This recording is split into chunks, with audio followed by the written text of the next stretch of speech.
Menpan RB Abdullah Azwar Anas menyoroti anggaran kemiskinan yang habis tanpa dampak yang jelas. Menurutnya anggaran ratusan triliun rupiah lebih banyak digunakan untuk studi banding hingga rapat di hotel.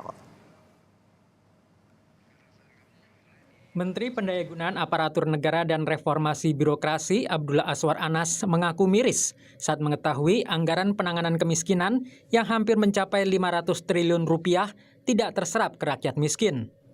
Menurutnya anggaran itu justru habis untuk berbagai kegiatan kementerian lembaga seperti rapat dan studi banding. Jangan sampai seperti kemarin saya sudah lapor kepada Bapak Presiden, hampir 500 triliun anggaran kita untuk anggaran kemiskinan yang tersebar di kementerian dan lembaga.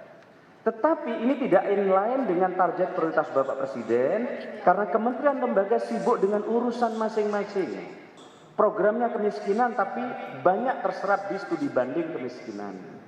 Ya, banyak rapat-rapat tentang kemiskinan. Ini saya ulangi lagi, menirukan Bapak Presiden dan banyak untuk program-program yang terkait dengan studi-studi dan dokumentasi tentang kemiskinan.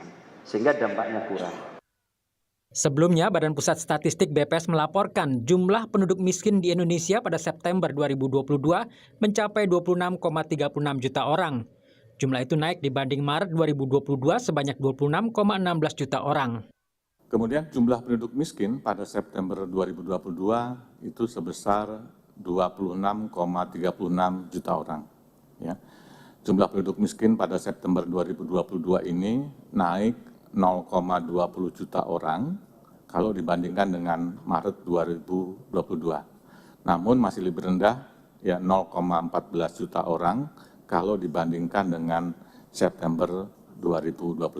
Ya. Presiden Joko Widodo meminta pemerintah daerah menurunkan angka kemiskinan ekstrim hingga mencapai 0% pada 2024. Jokowi menyebut masih ada 14 provinsi yang angka kemiskinan ekstrim di atas rata-rata nasional. Dan ada 14 provinsi masih di atas nasional. Padahal kita tahu target kita di 2024 kemiskinan ekstrim ini harus berada pada 0%. Ini target yang tidak mudah. Di 2022 masih 2% dan 14 provinsi di atas nasional. Presiden Joko Widodo menargetkan tingkat kemiskinan ekstrim bisa mencapai 0% pada 2024. Semua pihak harus dilibatkan untuk mengatasi kemiskinan di tanah air. Tim Liputan Kompas TV.